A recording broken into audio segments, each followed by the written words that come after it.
So if you've ever played D&D at my table or in my virtual games, you know at some point, I can't help myself, at some point I'm going to throw a dragon at you. The party is going to encounter a dragon. And if we're crunching the numbers, they make amazing endgame bosses, very, very powerful ends to a campaign. What about throwing a dragon? What's the lowest level? I've got my matrix. What's the lowest level that you could throw a dragon at the party?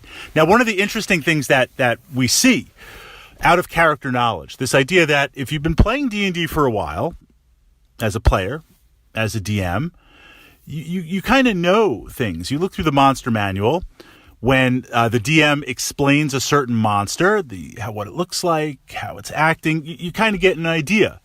So there are many players that will look, and as soon as you describe a monster to them, or if you're using a miniature and you put it down and it's 1-to-1, it's not a proxy, they're going to say, okay, well, that's a great red dragon, 138 hit points, breath damage 3 times a day, access to 5th level magic user spells, 15% resistance, treasure type H and I, 1 found in the lair, 1 to 2 nearby, younger, like they'll have all the stats ready to go. So you can mess with players where you throw a dragon at them early on. And, it's got to fit into the adventure. It's got to fit into the narrative. Right away, they're like, Fritz can't throw that dragon at us. Challenge rating too high. We're not ready for that. Challenge rating too high. And they kind of wonder, is it a real dragon? So the two options, of course, can you throw a dragon at the party without them knowing it's a dragon?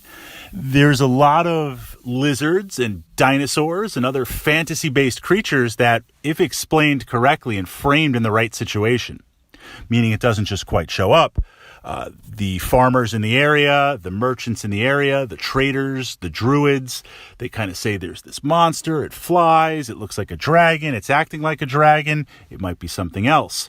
So you could throw at levels 1, 2, 3, 4. You could throw something dragon-esque at the party. Use your vision and voice as the DM to dress it up in the story. I mean, rumors are rumors, and rumors get bigger as they go, and you can get an idea of an interesting dragon to fight.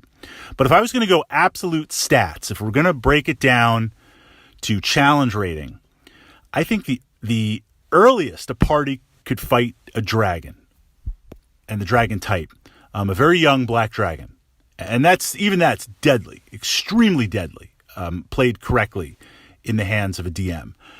If the party is well balanced, 4 to 5 players, they've got a support class, they've got fighter classes, they have some sort of ability to heal, either through a cleric or bring your own heals, it's possible. It's possible. The biggest challenge to the party, of course, is going to be not only the breath weapons, but early on, using a dragon, the fact that it can go vertical, that a dragon can fly. What that means is at the lower levels, this is the biggest challenge, not only the raw number of attacks and the breath weapons, and depending on the version of D&D spell-like abilities, the ability for the dragon to fly means out in the open, ideally not in a dungeon, not in a cave. Caught out in the open, that dragon will be able to attack, and or make swooping attacks. What do the players really have to deal with it? They're going to have to go with ranged attacks. They're going to have to go with magical attacks. They're not going to be able to leverage all of their attacks. Now, compare that. Yes, dragons get a lot more deadly, but compare that to once the party levels up. Now, at a certain point, level 8, around level 8 to 10 for player characters, everybody can fly, everybody can levitate, everyone can move fast. A 3-dimensional battlefield is not as much as a restriction.